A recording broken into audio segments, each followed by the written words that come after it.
आप देख रहे हैं IBA न्यूज़ और आज हमारे साथ तारानगर से भावी स्वस्थ राजनीति के विधानसभा प्रत्याशी डॉक्टर राहुल जी कुशवाहा से हम निजी बात करेंगे। राहुल जी, आपका राजनीति में आने का क्या औचित्य है? राजनीति एक ऐसी चीज़ है, ऐसा मंच है जिस पे हर कोई आने से कतराता रहा है। मैं हड्डी रोग विशेषज्ञ भर्ती अस्पताल चूरू में 2 साल से कार्यरत हूँ।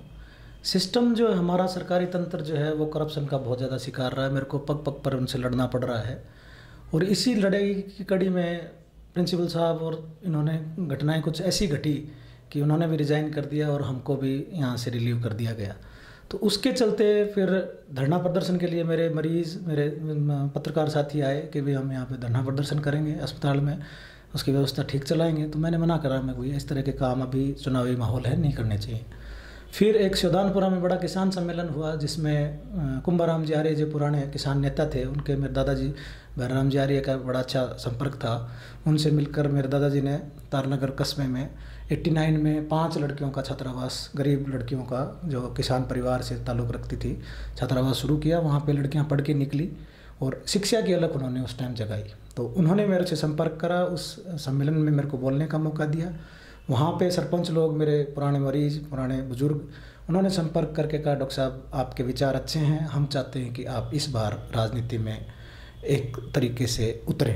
तो ये मेरे लिए नया कदम था। मैंने कहा भाई ये मेरे से आप ऑपरेशन कराओ, कोई प्लेट डलवाओ, ऑपरेशन मैं कर सकता हूँ। राजनीति चूँकि मैंने कभी सोची नहीं, मैं नहीं कर सकता, तो इसके लिए मैं पूछना पड़ेगा, परिवार से पूछूंगा, मेरे गांव से पूछूंगा।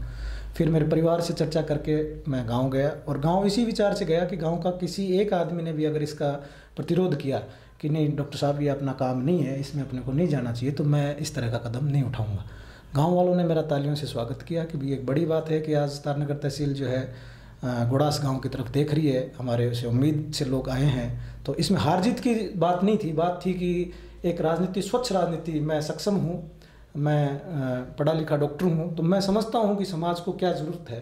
तो उसको देख के फिर उन्होंने हाँ कहा। फिर हमने अपने साथियों से, लोगों से, मीडिया में, फेसबुक पे यह ऐलान किया कि भाई हम इस बार चुनाव लड़ेंगे। आपके मुख्य मुद्दे क्या होंगे? मुख्य मुद्दे, मैं डॉक्टर हूं तो पहला मुद्दा मेरा स्वास्थ्य को लेकर होगा। स्वास्थ्य को लेकर चूरू भर्ती अस्पताल जो है वो मेडिकल कॉलेज से जुड़ चुका है, लेकिन अभी अव्यवस्थाओं का गढ़ बना हुआ है। पूरी तारानगर तहसील, आसपास के चूरू के सारे समस्त गांव जो हैं, समस्त छोटे बड़े शहर जो हैं, उनके लिए जब तक ये मेडिकल कॉलेज सुचारू ढंग से नहीं चलेगा, हमारे को इसमें कोई फ़ायदा नहीं मिलेगा। तो पहला काम मेरा होगा कि मेडिकल कॉलेज में समस्त व्यवस्थाएं, जो दिल्ली स्तर की व्यवस्थाएं, वो चालू हों, सरकार उनको उपयोग करे, नए डॉक्टरों की जो कमी है वो पूरी हो। उसके बाद तारानगर तहसील का जो CHC है, वहाँ पे मैं चाहूँगा कि 100 बेड की वो CHC करी जाए, उसमें ट्रॉमा सेंटर चालू करा जाए। मैं सक्षम हूँ, मेरी धर्मपत्नी जो है वो हड्डी रोग विशेषज्ञ, मैं खुद हूँ, वाइफ जो है वो एनेस्थीसिया की डॉक्टर हैं, उनकी भी पोस्टिंग तारानगर में 3 महीने हो चुकी है। तो वो जानती हैं वहाँ पे ऑपरेशन थिएटर में क्या कमियाँ हैं, क्या नहीं है। उन चीज़ों को अगर हम जीतते हैं तो हम लोगों को भी पता है कि हम पहले ऑपरेशन मैं खुद वहाँ शुरू करूँगा। ट्रॉमा सेंटर की शुरुआत मैं मेरे खुद के करने से वहाँ हो जाएगी। एक्सरे मशीन वहाँ पे मौजूद है, CR मशीन हम दानदाताओं से, सरकार के माध्यम से वहाँ लगाने का प्रयास कर रहे हैं। दूसरा, सिजेरियन की व्यवस्था वहाँ नहीं है, तो मैडम और एनेस्थीसिया डॉक्टर मेरे अच्छे दोस्त हैं जो ये कह रहे हैं कि भी हम सेवा भाव से भी वहाँ आने को तैयार हैं। उन डॉक्टरों को हम तैयार करेंगे, सरकार से एक एनेस्थेटिस्ट डॉक्टर परमानेंट लगा के, गायनी के डॉक्टर ऑपरेशन थिएटर चालू करा के, सिजेरियन की जो व्यवस्थाएं हैं, प्रसूताओं का जो है वो काम वहाँ पे हम उनका करेंगे। फिर जो छोटे मोटे कस्बे हैं उनमें भी CHC PHC को हम डेवलप कराएंगे। मेन मुद्दा हमारा रहता है नहर। लोगों आते हैं मेरे पास मरीज, बताते हैं कि नहर का रकबा काट दिया गया है गाँव में। आज भी सिंचाई पे जो है पूरा का पूरा या तो बरसात पे डिपेंडेंट है तारानगर तहसील की, या फिर नहर पे डिपेंडेंट है। तो उसमें जो कटा है, कैसे कटा है, कौन से गांव उसमें पीड़ित हैं, उसमें किसी तरह की राजनीति न करके स्वच्छ भावना से उनको उनका पानी मिलना चाहिए। जहाँ कटे हैं उन लोगों के मैं गाँव घूम रहा हूँ, लोगों से मिला हूँ, सरपंचों से मिला हूँ, कहाँ की क्या समस्याएँ, हम उनका फीडबैक ले रहे हैं। उन समस्याओं में ये सबसे बड़ी समस्या है कि पानी जो है, जल ही जीवन है, वो सबसे पहले पूरा होना चाहिए। फिर मेरी शिक्षा पे है। शिक्षा पे जितना भी कॉलेजें हैं तारानगर कस्बे में, वो वहाँ पे टीचर नहीं है, अध्यापक नहीं है, प्राध्यापक नहीं है, प्रिंसिपल नहीं है। उनको आसपास के लोग जो लगे हुए हैं, जो हाईली एजुकेटेड हैं, उनको वहाँ पे लाया जाए। दूर दराज के लाते हैं, वो वापस चले जाते हैं, तो उनको वहाँ लगा के ये सुनिश्चित किया जाए कि जो लड़कियाँ हैं वो पढ़ सके, बच्चे जो हैं वो हायर एजुकेशन वहाँ ले सकें। उसके अलावा कृषि उपज मंडी हुई, किसानों के लिए उन्नत बीज हुए, किसानों के लिए पशु हुए, बेरोज़गारों को हम आगे लाना चाहते हैं कि उनकी बेरोज़गारी किस चीज़ में वो सक्षम है उनको वो रोज़गार दिलाएं। महिला उत्थान के लिए गांव में जो महिलाएं सक्षम हैं उनको पशु दिलाएं, जो सक्षम है उनको सिलाई मशीन दिलाएं ताकि वो अपना रोजी रोटी का कमा सकें, महिला उत्थान हो सके। तीसरा, एज ए डॉक्टर में सबसे बड़ी बात है कि नशाबंदी, मेरे दादाजी ने भी बहुत कदम उठाए थे, हर तरह की नशाबंदी हो, लोग जागरूक बने, युवा नशे से दूर रहे, पुड़िया तंबाकू हर तरह का नशा जो है वो समाज के लिए हानिकारक है, शराब समाज के लिए हानिकारक है, उसमें जन चेतना करें। कोई भी चीज़ जोर ज़बरदस्ती करके हम नहीं करा सकते। मैं कहूँ कि भाई ये बंद कर देगी सरकार, ना, वो नहीं हो सकता। जब तक आम आदमी नहीं सोचेगा, लोग नहीं सोचेंगे। अखबारों में आती है कि इस गांव में लोगों ने उठकर खुद ने प्रेरणा लेके उन्होंने बंद किया, तो ऐसी चीज़ हम चाहते हैं कि वो पूरी हो। फिर किसान जो आत्महत्या का मुद्दा है वो ज्वलंत मुद्दा है, हम ऐसे लोगों की पहचान करेंगे। समाज के लोग जो भामाशाह हैं उनको हम कहेंगे कि वो कुछ मदद करें, सरकार मदद करेगी, उनको समय रहते उनको ऋण से मुक्त दिलाएं ताकि वो इस तरह का कदम उसमें न उठा पाएँ। फिर सड़क का और परिवहन का मुद्दा, रेल मुद्दा जो है वो हमेशा से एक गर्म मुद्दा रहा है। इसमें रेल पे भी बहुत पुरानी राजनीति हो चुकी है। अब तो मेरे को 10-15 दिन से मैं पूरा अखबार देख रहा हूँ तो इस पे अभी भी राजनीति चल रही है। सड़क जो है, जो मेन सड़क है चूरू तारानगर, वो भी अभी तक बनी नहीं हुई है। तो इसमें हम चाहेंगे कि सरकार इसमें कदम उठाए, दानदाता इसमें आगे आएँ, इसको पूरा कराएं। तारानगर तहसील से सावा तक की रोड हो, भालेरी से सावा की रोड हो, रोड पूरा हो। रेल में क्या दिक्कत रह रही है वो पता करें कि भाई कहाँ खामियां रह रही हैं, कस्बे को कैसे जोड़ा जा सकता है। इस पर सिर्फ राजनीति न करके बुद्धिजीवी लोगों से मिलकर, कलेक्टर से मिलकर, सरकारी सिस्टम का उपयोग करके वास्तविक मुद्दों पे हम चाहते हैं कि उन पे काम हो। सिर्फ राजनीति से इस चीज़ का किसी का भला नहीं होने वाला है। तो आप निर्दलीय चुनाव क्यों लड़ना चाहते हैं? आप कांग्रेस से या बीजेपी से किसी से टिकट की मांग नहीं की?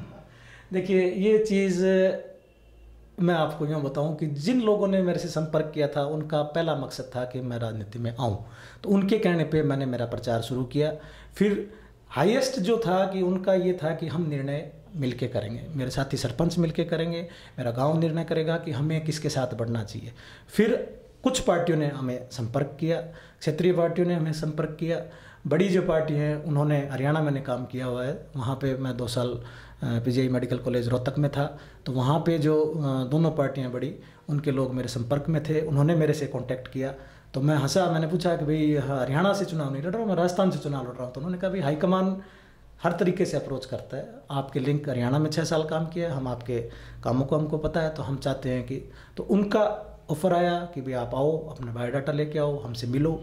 मैं 2 दिन दिल्ली गया, मेरे बायोडाटा का उन्होंने स्क्रीनिंग किया। अब हाईकमान किस तरह से डिसीजन लेता है ये भी, मैं नया आदमी हूँ, मुझे इस तरीके का नहीं पता। अभी रुझान है, एक पार्टी ने डिक्लेयर कर दिया, एक पार्टी का अभी बाकी है।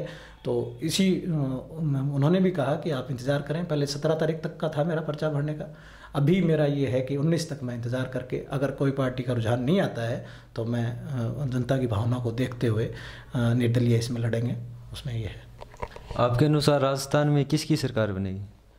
सरकार के जैसे लोगों का जो रुझान है, भाई मैं लोगों की बात करूं, सिस्टम की बात करूं, बुद्धिजीवी हूं, तो सारी चीज़ इसमें लोगों का रुझान पुरानी सरकार के प्रति अगेंस्ट में है, लोगों का रुझान कांग्रेस के प्रति है, लेकिन तैयारी जो है वो बीजेपी की ठीक लग रही है।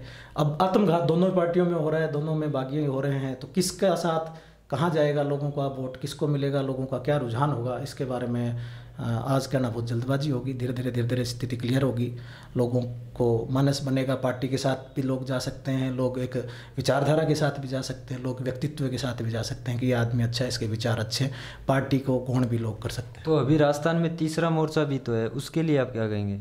तीसरा मोर्चा, ये मेरे खुद के विचार हैं, इसमें मैं दूसरे का नहीं कहना चाहता। कोई भी सरकार किसी भी देश या प्रांत की हो, एक सक्षम सरकार बननी चाहिए। अगर सरकार लंगड़ी सरकार होती है तो उसका खामियाजा आम आदमी को उठाना पड़ता है, हमें उपचुनाव की तरफ भी जाना पड़ता है। तीसरा मोर्चा अभी हमारे लिए हानिकारक है। अब अगर हम वोट देते हैं तीसरे मोर्चे को, या वो वोट ज़्यादा ले जाते हैं, अगर त्रिशंकु सरकार बनती है तो ये आम आदमी की हार होगी, ये लोगों की हार होगी। तीसरे मोर्चा कोशिश कर रहा है, उनको कोशिश करनी चाहिए, ये दंगल है, इसमें दाव सबको लगाना चाहिए। इसमें एक खेल भावना से खेलना चाहिए, अच्छी राजनीति नहीं होनी चाहिए, एक अच्छी भावना से साथ करें। अगर उनका दांव लगता है, उनको अच्छे वोट मिलते हैं, उनको अच्छी टिकट आती हैं, तो उसमें फिर किसी तरह की बार्गेनिंग नहीं होनी चाहिए, किसी तरह का खरीद फरोख्त नहीं होनी चाहिए कि इतने विधायक हमारे, ये हमको सीट चाहिए। इस तरह की बातें जो है देश को कमज़ोर करती है। मैंने आज भी पोस्ट करी कि अगर मैं निर्दलीय जीतता हूँ तो जिसका किसी पार्टी का बहुमत होगा, मैं बिना शर्त उसके साथ रहूँगा, ताकि देश मजबूत हो, क्षेत्र मजबूत हो, राज्य मजबूत हो। मेरी कोई शर्त नहीं होगी, ताकि स्पष्ट सरकार बने, लोगों का काम स्पष्ट रूप से हो। किसी तरह का मैं इस तरह का आगे शर्त नहीं रखूँगा, ये मेरा विचार है। तो ये थे आज हमारे साथ तारानगर से निर्दलीय विधायक, वो निर्दलीय प्रत्याशी डॉक्टर राहुल जी कुशवाहा, और कैमरा पर्सन रमेश सैन के साथ Manoj Kumar, IBA news network Taranagar.